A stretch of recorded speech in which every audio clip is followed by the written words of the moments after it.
Hola gente, ¿qué tal? Bienvenidos a un nuevo video, en este caso de la lista de reproducción, en la que estoy subiendo material para ayudar a las personas que tienen que preparar el examen de residencias y concurrencias en psicología clínica, sistema unificado en la República Argentina. Si es la primera vez que ves un video mío, te dejo acá arriba la referencia para que puedas encontrar todo el material, la lista de reproducción, el link para la lista de reproducción donde subo todo este material, que ya voy subiendo bastante, en principio lo psicoanalítico y algunas leyes y algún que otro curso, pero todo del material más o menos estable que se exige desde hace años y se seguirá exigiendo para rendir el examen.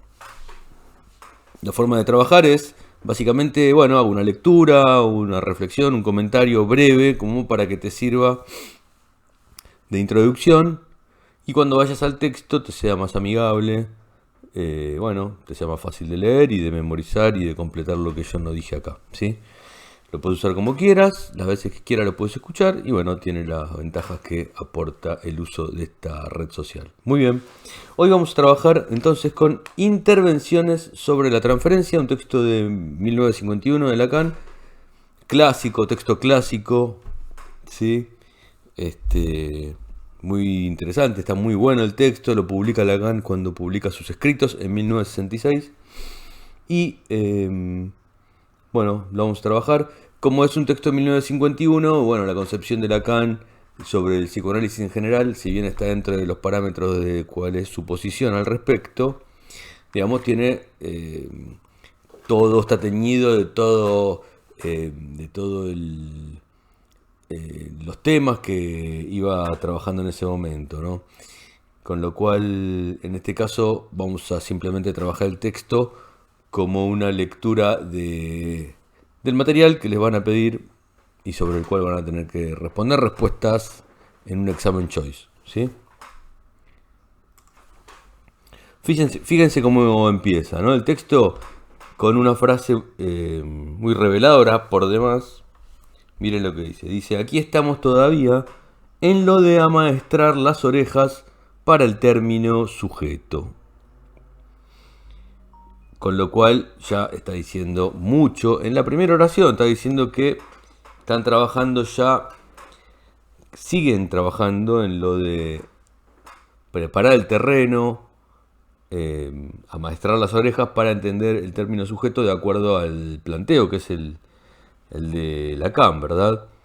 Al que quiere, el que va trabajando, la subversión del sujeto que va imponiendo Lacan, y que, bueno, por supuesto se diferencia de la concepción clásica del sujeto, ya que es la concepción del sujeto del psicoanálisis de Lacan, ¿sí?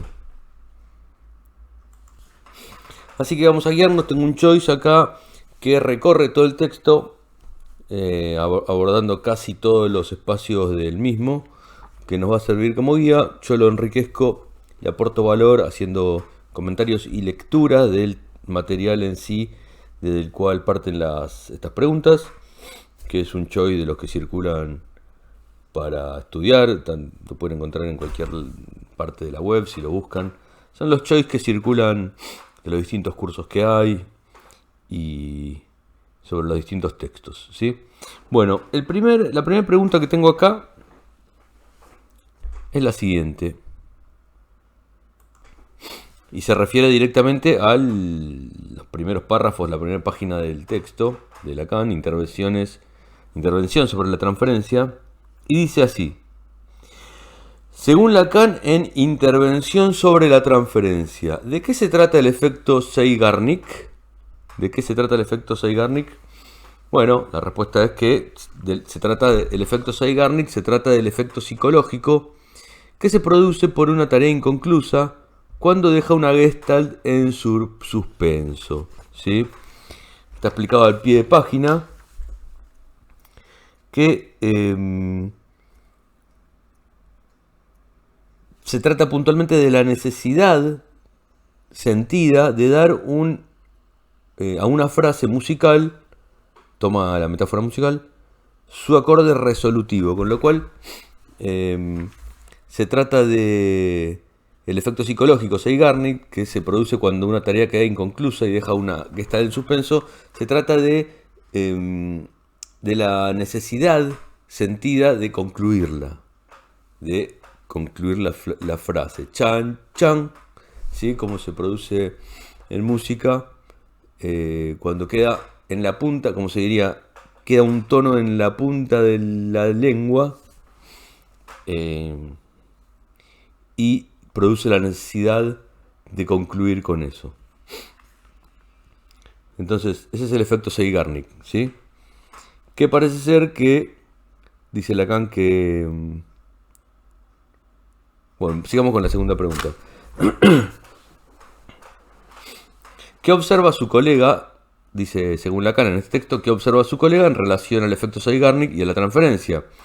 La respuesta es que el efecto Zeigarnik parecería depender de la transferencia más de lo que la determina.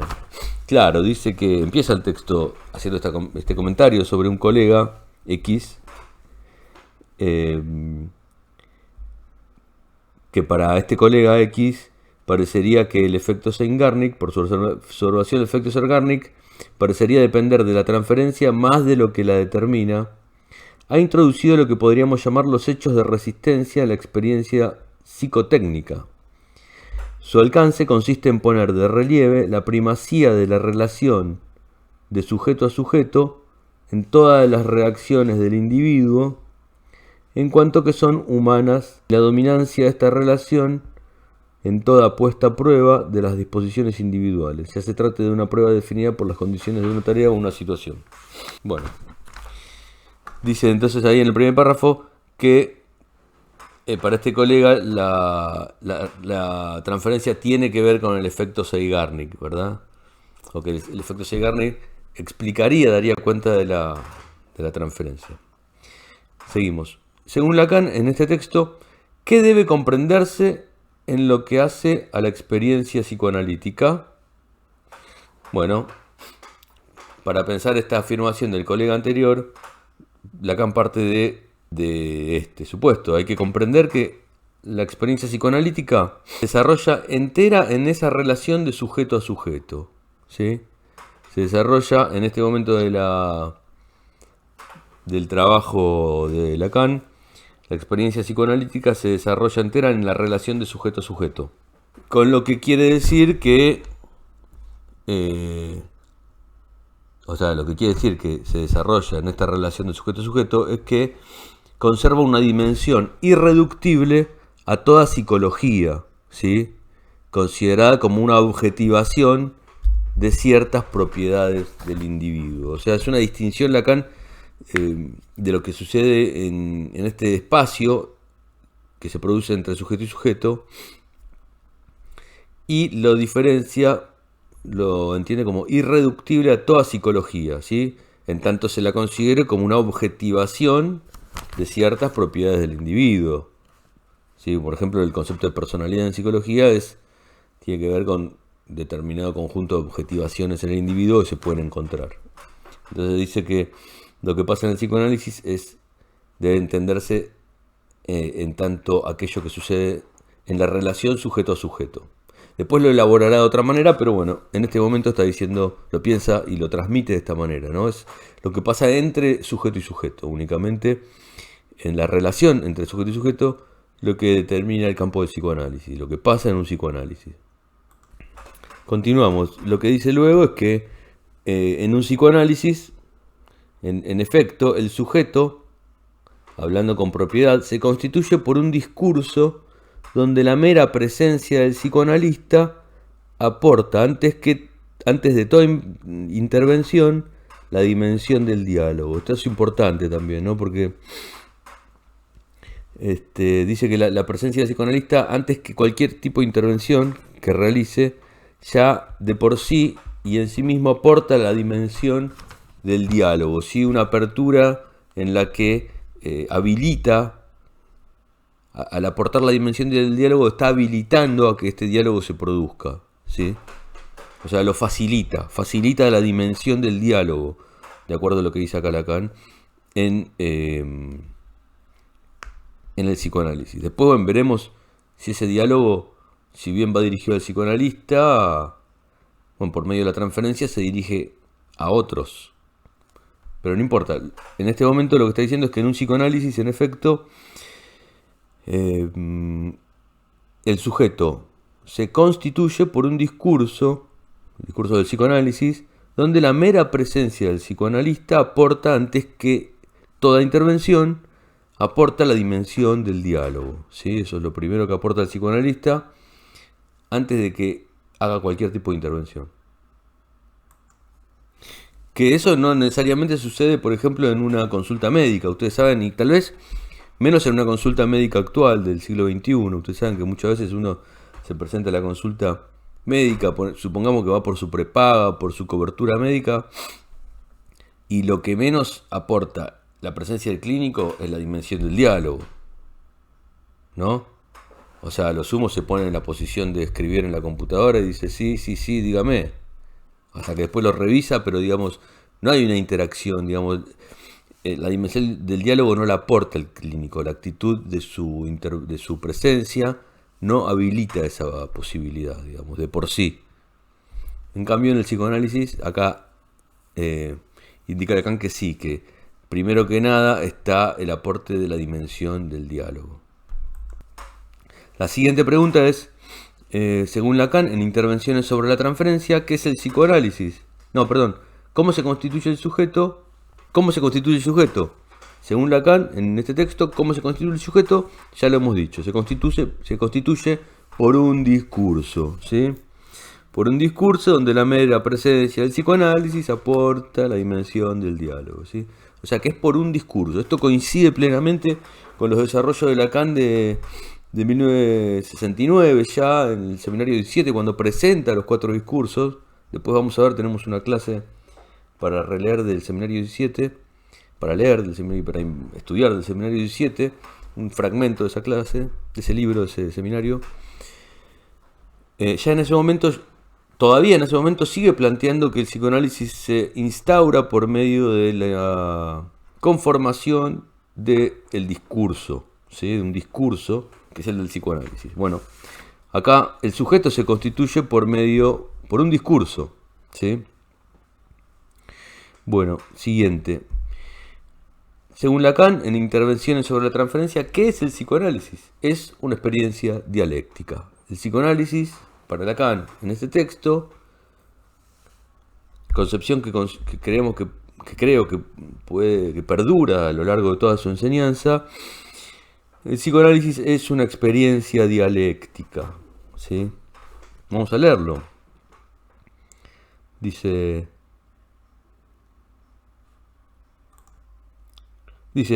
lo dice bien claro. En una palabra, el psicoanálisis es una experiencia dialéctica, y esta noción debe prevalecer cuando se plantea la cuestión de la naturaleza de la transferencia. En este momento estaba utilizando lo que realiza en su texto El tiempo lógico y el acerto certidumbre anticipada, que es un texto de 45, donde claramente los 3 tiempos del análisis, lo que él utiliza como 3 tiempos de la temporalidad del psicoanálisis, en ese momento, el instante de ver, el tiempo de comprender, el momento de concluir, también funcionan dialécticamente, ¿no? Se ve con claridad que funcionan de una manera dialéctica, es decir, uno se absorbe en el otro por medio del movimiento Aufhebung, ¿sí? Propio de la dialéctica hegeliana. Cada instante, cada momento, cada término se absorbe en el otro, es controlado por el otro, y este paso produce una instancia superadora, ¿verdad? Bueno, entonces eso ya está planteado ahí, y acá lo afirma, que la naturaleza de la transferencia debe considerarse en estos términos, en los términos de la experiencia dialéctica que está en la base de un psicoanálisis, ¿sí? Bueno, sigo con las preguntas estas. Según Lacan, entonces, en Intervenciones sobre la transferencia, ¿cuál es la preferencia del análisis en la maniobra psicológica? En la maniobra psicológica, la preferencia del análisis es que el sujeto no es ya sino un objeto. ¿Sí? Que el sujeto no es ya sino un objeto. Siguiente. Según Lacan en este texto, Freud tomó la responsabilidad de mostrarnos ¿qué cosa? Bueno, tomó la responsabilidad de mostrarnos que hay enfermedades que hablan y de hacernos entender la verdad de lo que dicen. ¿Sí? Eso es lo que Freud tomó la responsabilidad de mostrarnos. Muy bien.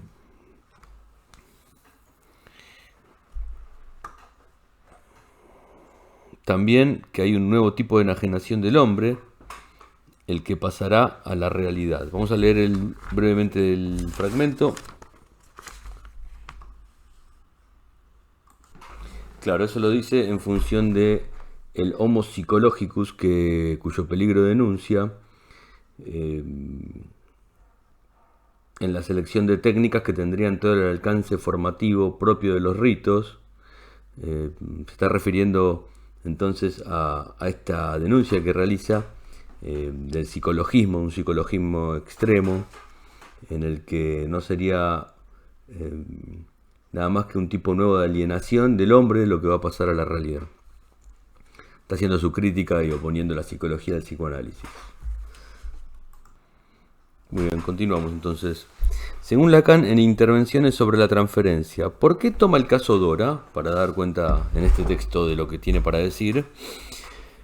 Bueno, la respuesta es que toma el caso Dora porque por representar en la experiencia de la transferencia el primero en que Freud reconoce que el análisis tiene en ella su parte. ¿Sí? Por ese motivo, Lacan toma el caso Dora.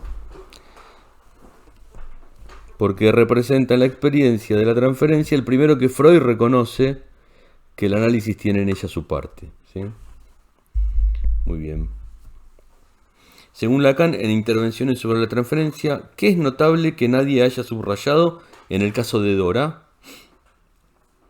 Bueno, es notable que nadie haya subrayado que en el caso de Dora es expuesto por Freud bajo la forma de una serie de inversiones dialécticas. ¿Sí? Acá, bueno, retoma lo que venía planteando sobre concebir al psicoanálisis como un proceso dialéctico, ¿no? Entonces, dice acá Lacan que es llamativo que nadie lo haya notado, como Freud plantea el caso Dora de esta manera. Muy bien, siguiente. Lacan, en Intervenciones sobre la transferencia, afirma: es la primera vez que Freud da el concepto de obstáculo contra el que ha venido a estrellarse el análisis. ¿A qué término se refiere? Bueno, justamente se refiere a la transferencia, que es contra la transferencia, contra el obstáculo contra el cual se detiene el análisis. Según Lacan, en Intervenciones sobre la transferencia, ¿en qué términos definirá la transferencia Freud? Bueno, lo hace en términos de pura dialéctica. Define la transferencia en términos de pura dialéctica. Como ven, el concepto de dialéctica es central en este texto. Siguiente. En Intervenciones sobre la transferencia, Lacan propone un recorrido por todas las fases del análisis de Dora que llevaron al momento del fracaso del mismo. ¿En qué consta lo que denomina primer desarrollo? Bueno, el primer desarrollo consiste en el plano de la afirmación de la verdad. ¿Sí? Dice así: un primer desarrollo, ejemplar por cuanto somos arrastrados de golpe al plano de la afirmación de la verdad. En efecto, después de una puesta a prueba de Freud, ¿irá a mostrarse tan hipócrita como el personaje paterno? Dora se adentra en su requisitoria, abriendo un expediente de recuerdos cuyo rigor contrasta con la imprecisión biográfica propia de la neurosis. O sea que el primer desarrollo ejemplar es el plano de la afirmación de la verdad. Seguimos. ¿Qué es lo que Lacan identifica en lo que llama primer desarrollo? Que dijimos que es la afirmación de la verdad. ¿Qué es lo que Lacan identifica como el colmo en el relato de Dora? Bueno, identifica como el colmo el hecho de que ella queda entregada sin defensa a los galanteos del señor K. Sí, el colmo en el relato de Dora es que queda entregada sin defensa a los galanteos del señor K. Siguiente. En Intervenciones sobre la transferencia, según Lacan, ¿ante qué pregunta se encuentra colocado Freud al final de ese primer desarrollo en relación a los hechos relatados por Dora? ¿Ante qué pregunta se encuentra colocado Freud al final de ese primer desarrollo, que es el desarrollo de la verdad? Bueno, la pregunta es, ¿qué quiere usted cambiar en ellos? Es lo que Dora le dirige a Freud un ¿qué quiere usted cambiar en ellos? ¿No? Le dice Dora, esos hechos están ahí, proceden de la realidad y no de mí. ¿Qué quiere usted cambiar en ellos? Y ahí Freud responde con una primera inversión dialéctica que no tiene nada que envidiar al análisis hegeliano de la reivindicación del alma bella. ¿Sí? La que se revela contra el mundo en nombre de la ley del corazón. Esto es todo lo que plantea Hegel en los términos del alma bella. Y le responde, mira, le dice, mira cuál es su propia parte en el desorden del que te quejas.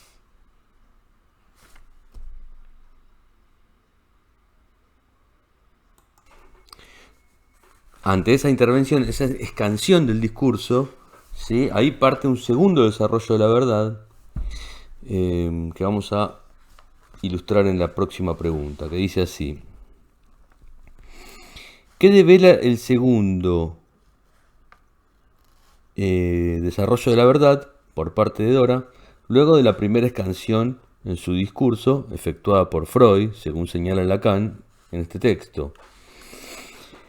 Y devela entonces que fue gracias a su protección vigilante cómo pudo durar la ficción que permitió prolongarse a la relación de los dos amantes.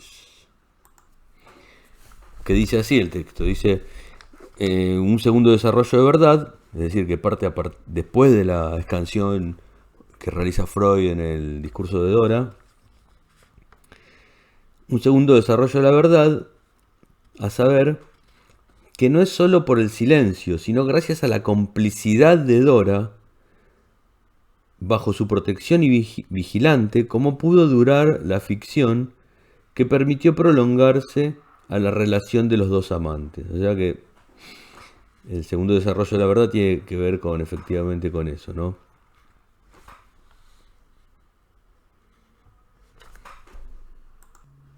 Toda esta parte, todo este texto de Lacan y el caso de Dora está bueno leerlo a la luz de los estudios de género actuales, porque se pone en juego mucho material que puede ser leído desde otra óptica ahora, teniendo en cuenta los desarrollos de género, ¿verdad?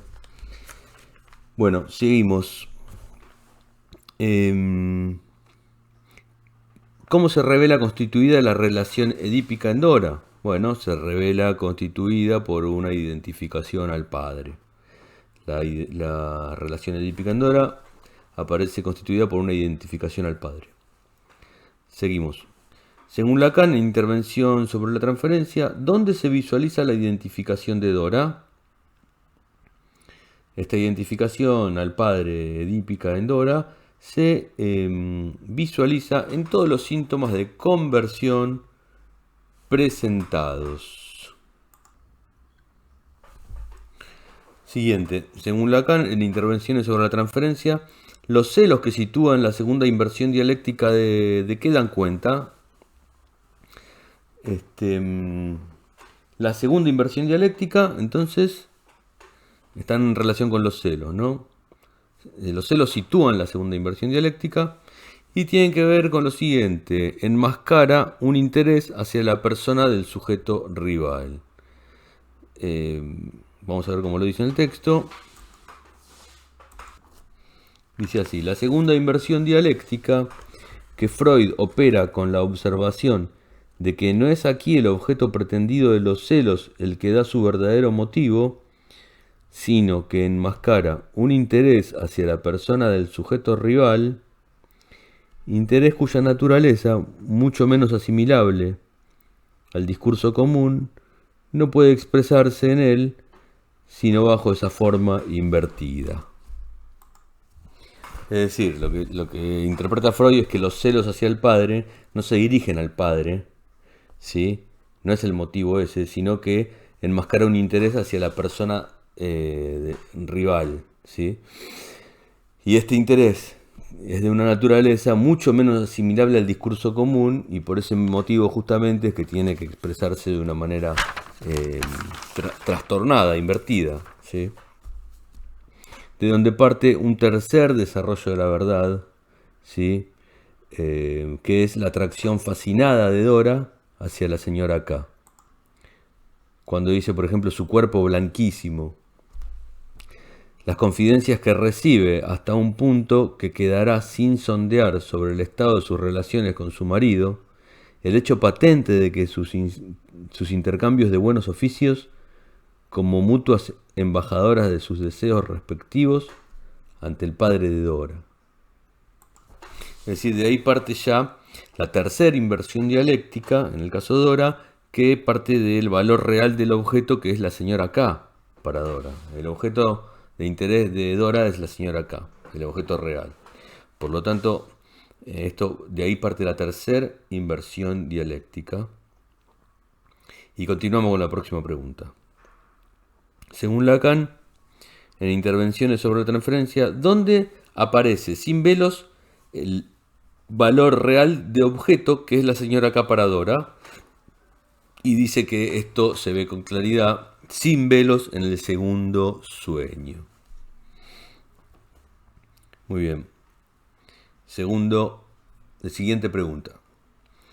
En Intervenciones sobre la transferencia, Lacan desarrolla la imagen de Dora en su primera infancia chupándose el pulgar izquierdo, al tiempo que con la mano derecha tironea la oreja de su hermano, 1 año y medio mayor que ella. ¿Qué podemos tomar con esa matriz imaginaria? Bueno, la respuesta es que la medida de lo que significa para Dora la mujer y el hombre. Bueno, pueden esto verlo todo en el texto, está bien explicado. También me parece interesante destacar que, de acuerdo a la pregunta anterior, donde dice que en el segundo sueño se ve la atracción fascinada de Dora por la señora K de una manera clara, Lacan ahí en el texto remite al lector a la lectura del segundo sueño, donde se facilita mucho la lectura del mismo después de este comentario. Bueno, seguimos. Lacan, en Intervenciones sobre la transferencia, plantea que la imagen de la primera infancia de Dora es la medida de lo que significa para Dora la mujer y el hombre. En función de esto, ¿qué es la mujer para Dora? La pregunta. Bueno, en función de esto, para Dora, la mujer es el objeto imposible de desprender de un primitivo deseo oral. Para Dora, la mujer es el objeto imposible de desprender de un deseo oral primitivo, ¿sí? Qué interesante lo que dice Lacan. Dice después que la mujer es el objeto imposible de desprender de un primitivo deseo oral, y agrega, y en el que sin embargo es preciso que aprenda a reconocer su propia naturaleza genital. ¿Sí? Dice después, se asombra uno aquí de que Freud no vea que la determinación de la afonía de Dora durante la ausencia del señor K expresa el violento llamado de la pulsión erótica oral en el encuentro a solas con la señora K,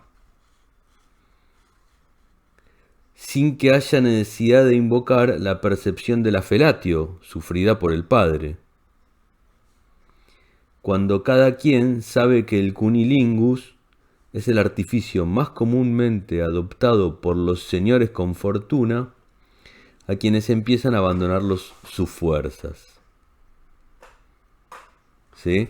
Fíjense qué interesante lo que dice, ¿no? Ahí sí enmarca, al hablar del señor con fortuna, el manejo con la mujer, enmarca la relación de la histeria en las clases burguesas en cuanto relación al hombre, ¿verdad? A la dominación de género, digamos. Bueno, seguimos. Además es interesante porque efectivamente hablar de esto en esa época seguramente era muy escandaloso, hablar de la felatio, de la cunilingus, de todo lo que hablaba Freud, porque de alguna manera también estaba haciendo una alusión a esta dinámica de poder, de dominación del hombre sobre la mujer, básicamente. Y bueno, eso nunca está bien visto cuando se corren los velos de algunas situaciones. Bueno, seguimos entonces. Según Lacan, en Intervenciones sobre la transferencia, ¿qué es necesario para que Dora reconozca su feminidad? Bueno, la respuesta correcta es la asunción de su propio cuerpo. Dice así Lacan: para tener acceso a este reconocimiento de su feminidad le sería necesario realizar esta asunción de su propio cuerpo, a falta de la cual permanece abierta a la fragmentación funcional, para referirnos al aporte teórico del estadio del espejo, que constituyen los síntomas de conversión. Dice que los síntomas de conversión obedecen a esta fragmentación funcional propia del niño perverso polimorfo, donde las zonas erógenas funcionan en forma independiente, en forma fragmentada, sin una unificación del cuerpo en cuanto tal.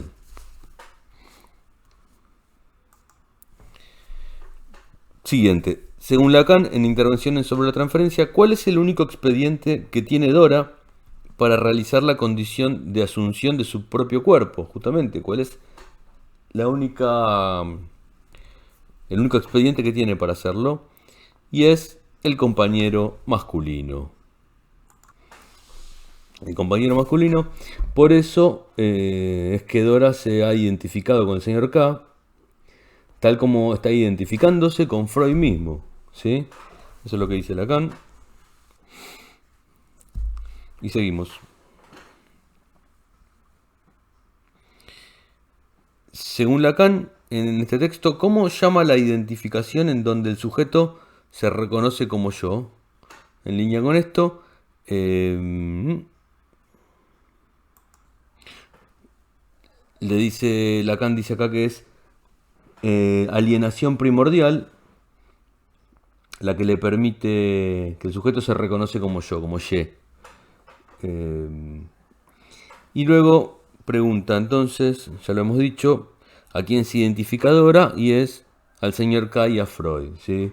Haciendo referencia justamente a esta alienación primordial en la que se reconoce el sujeto como ye. Le sugiero leer el texto en este punto. Bueno, siguiente. Según Lacan, en este texto, el hecho de que fuese al despertar del sueño de transferencia cuando Dora percibió el olor de humo que pertenece al señor K y a Freud, ¿qué indica? Bueno, indica el estadio crepuscular del retorno al yo. El estadio crepuscular del retorno al yo. Muy bien, siguiente. Según Lacan, en este texto, todas sus relaciones manifiestan la agresividad propia de la enajenación narcisista. ¿Su relación con quién es? Según Lacan, todas las relaciones de Dora manifiestan la agresividad propia de la enajenación narcisista, y esto se ve en las relaciones con el señor K y con Freud. Siguiente. Según Lacan, en este texto, ¿qué representa el retorno a la reivindicación pasional para con el padre en Dora? ¿Qué representa el retorno a la reivindicación pasional para con el padre en Dora? Bueno, representa una regresión. Sí, siguiente. Según Lacan, ¿cuál es el problema de la condición de Dora? Bueno, el problema es que aceptarse como objeto del deseo del hombre. Es el problema de la condición de Dora, aceptarse como objeto del deseo del hombre. Siguiente. Según Lacan en este texto, ¿qué motiva la idolatría de Dora hacia la señora K? Bueno, el misterio de ser objeto del deseo del hombre. El misterio de ser objeto del deseo del hombre es lo que motiva la idolatría de Dora hacia la señora K.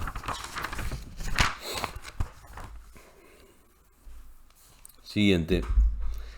¿A qué atribuye Freud la falla en el tratamiento de Dora? ¿A qué atribuye Freud la falla en el tratamiento de Dora? Muy bien, lo atribuye a la acción de la transferencia. ¿Sí? Lo atribuye a la acción de la transferencia, a la falla en el tratamiento de Dora. Bueno, muy bien. Vamos a seguir entonces con el choice y agregando lo que haga falta cuando veamos que sea oportuno. La próxima pregunta entonces dice, Lacan habla de un prejuicio en Intervenciones sobre la transferencia.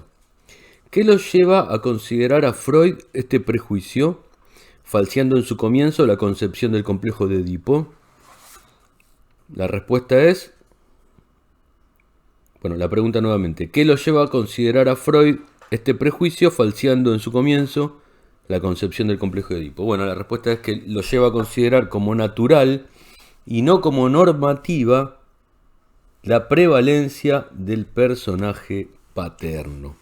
Central esta pregunta, es importantísima. Fíjense que pone en juego que la opinión de Lacan dice entonces que fue un prejuicio de Freud considerar al personaje paterno como natural y no como la función que ejecuta, falseando en su comienzo la concepción del complejo de Edipo, ¿no? Es muy muy importante esta pregunta porque habla de la distinción entre la teoría, la enseñanza de Lacan respecto de la de Freud. Y en el texto lo dice así: esto proviene, diremos nosotros, dice Lacan, de un prejuicio, aquel raísmo que falsea en su comienzo la concepción del complejo de Edipo, haciéndolo considerar como natural y no como normativa la prevalencia del personaje paterno. Es el mismo que se expresa simplemente en el conocido estribillo: como el hilo es para la aguja, la muchacha es para el muchacho. Como si fuese una determinación unívoca y natural. La correspondencia, la muchacha es para el muchacho. Bueno, seguimos. Según Lacan, en Intervenciones sobre la transferencia, Freud insiste constantemente sobre el amor que el señor K inspiraría a Dora. Esto se debe a... Muy bien. El amor que el señor K inspiraría a Dora se debe a la contratransferencia. ¿Sí? O sea, Freud estaría insistiendo constantemente sobre el amor que el señor K le inspiraría a Dora justamente por la contratransferencia. Veamos cómo lo dice Lacan. Freud, en razón de su contratransferencia, vuelve demasiado constantemente sobre el amor que el señor K inspiraría a Dora, y es singular ver cómo interpreta siempre en el sentido de la confesión las respuestas, sin embargo, muy variadas que le opone Dora. Es decir que, efectivamente, que Freud está influenciado por su relación con el señor K y por eso siempre interpreta a Dora y habla constantemente sobre el amor que supuestamente el señor K le inspira a Dora. Está influenciado, digamos, por la relación que tiene con el señor K. Seguimos. Según Lacan, en Intervención sobre la transferencia, ¿cuál es la escena que desencadena la enfermedad de Dora? Bueno, tal vez lo recuerdan, la escena que desencadena la enfermedad de Dora es la escena del lago. ¿Sí? La escena del lago es la que desencadena la enfermedad entonces de Dora. Siguiente. Según Lacan, en Intervenciones sobre la transferencia, la fantasía latente de embarazo que sigue con la escena de la bofetada en el lago se produce en las histéricas en función de una identificación. ¿A qué identificación se refiere? Entonces, la fantasía latente de embarazo que sigue con la escena de la bofetada en el lago se produce en las histéricas en función de una identificación. ¿Cuál sería esta identificación? Bueno, se trata de la identificación viril. La identificación viril. Siguiente. Según Lacan, en este texto, ¿qué ocurre por la detención del proceso dialéctico? ¿Qué ocurre por la detención cuando se detiene el proceso dialéctico? ¿Qué ocurre? Bueno, el saldo que arroja es un aparente retroceso. ¿Sí? Arroja el saldo de un aparente retroceso. Siguiente. Según Lacan, en este texto, ¿por qué pueden ser sostenidas las posiciones reasumidas? Bueno, las posiciones reasumidas pueden ser sostenidas por una afirmativa del yo. Por una afirmativa del yo. Veamos cómo lo dice Freud. Dice,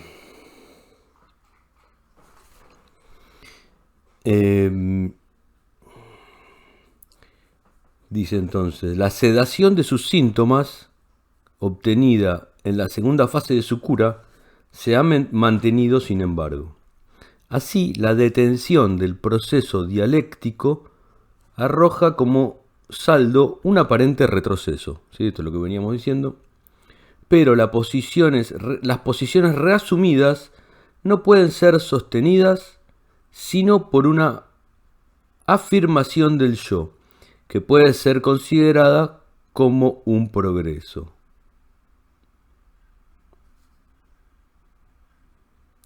Es decir, son consideradas como un progreso, pero en realidad son posiciones reasumidas por medio de la afirmación del yo, ¿sí?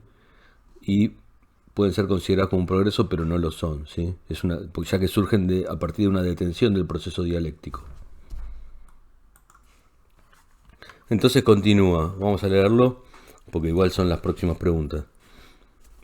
Así, dice, ¿qué es finalmente esa transferencia de la que Freud dice en algún sitio que su trabajo se prosigue invisible detrás del progreso del tratamiento y cuyos efectos por lo demás escapan a la demostración? ¿Sí? ¿Qué es finalmente esa transferencia? Esa transferencia cuyo trabajo prosigue invisible, ¿sí? Detrás del progreso del tratamiento y que no se puede demostrar, dice. ¿No puede aquí considerársela como una entidad relativa a la contratransferencia? Pregunta Lacan. Y la define. Dice que la contratransferencia estaría definida como la suma de los prejuicios, de las pasiones, de las dificultades, incluso de la insuficiente información del analista en determinado momento del proceso dialéctico. ¿Sí? Entonces viene diciendo Lacan, ¿qué es finalmente esa transferencia que prosigue invisible y sola detrás del progreso analítico y que no se puede mostrar? ¿Estaría relacionada con esto que es la contratransferencia? Que es justamente los prejuicios, las pasiones, las dificultades, incluso la insuficiente información del analista.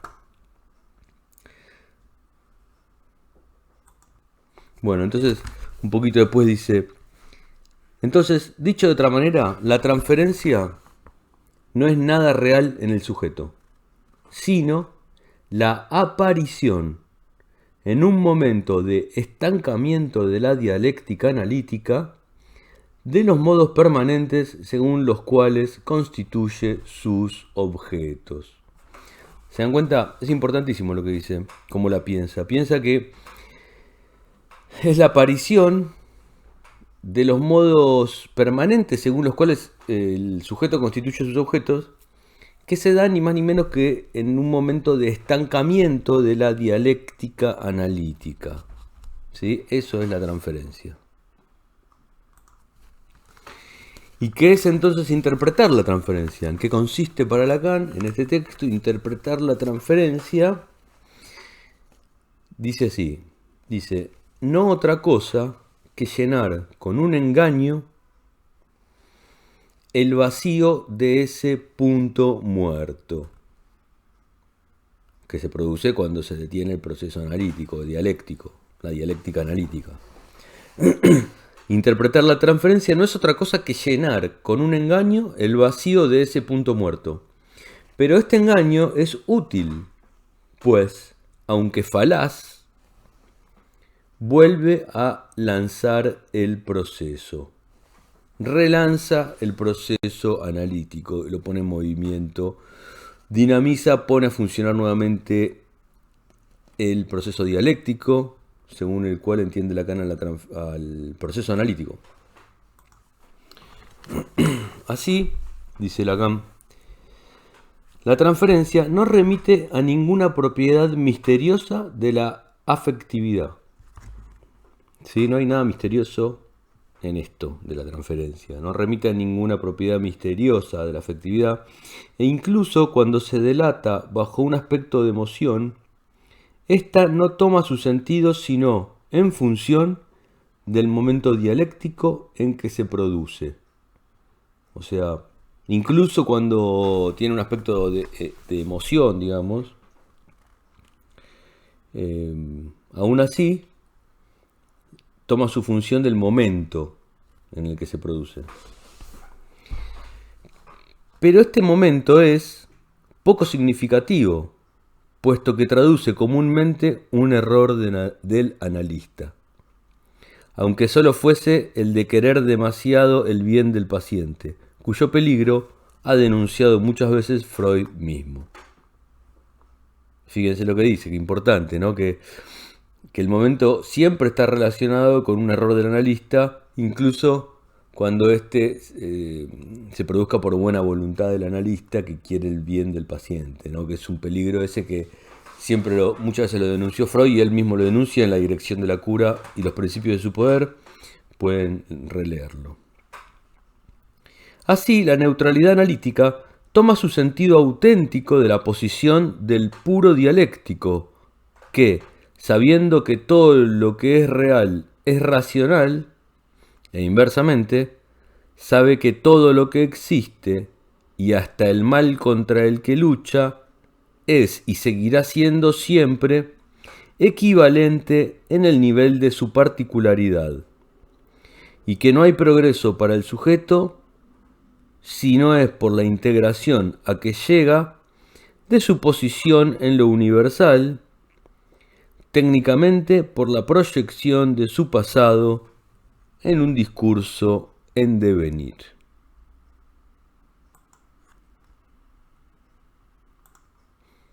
Es clarísimo, ¿no? La primera parte del último párrafo entonces es que la neutralidad analítica entonces toma su sentido auténtico de la posición del puro dialéctico, ¿no? Del que se da cuenta esto de que el error produce una detención, el error del analista, las pasiones que incluso podemos decir del analista, o sea, cuando rompe la neutralidad del analista, aun cuando sea por buena voluntad, produce una detención del proceso dialéctico y es justamente ahí donde aparece, se manifiesta un fragmento de transferencia ante el cual el analista debe interpretar, llenando con un engaño ese punto muerto, ¿no? Para poder relanzar el proceso con un elemento que, aunque falaz, es efectivo. Entonces dice que el puro dialéctico dice que sabe que todo lo que existe es y seguirá siendo siempre equivalente en el nivel de su particularidad, y que no hay progreso para el sujeto si no es por la integración a que llega de su posición en lo universal, técnicamente, digamos, por la proyección de su pasado en un discurso porvenir. Ahí hay progreso del sujeto. Solo cuando logra realizar una proyección de su pasado en el porvenir. Bueno, espero que les haya sido de utilidad este video sobre intervenciones sobre la transferencia, que es un texto clásico de Lacan. Siempre está bueno volver a leerlo, aporta algunas cositas, se lo puede volver a trabajar cada vez.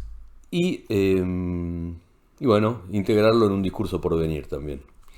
Bueno, espero que les haya gustado. Si no están suscriptos y están viendo este video por primera vez, los invito a suscribirse.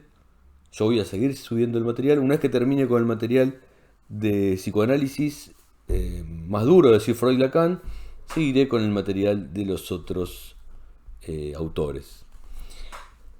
Déjenme su comentario, su like y todo lo que ustedes saben que hay que hacer en estos casos. Los invito a hacerlo. Una crítica siempre es bienvenida, tanto como un aliento. Bueno, así que nos vemos sin más en la próxima cita de psicoanálisis. Chau y gracias.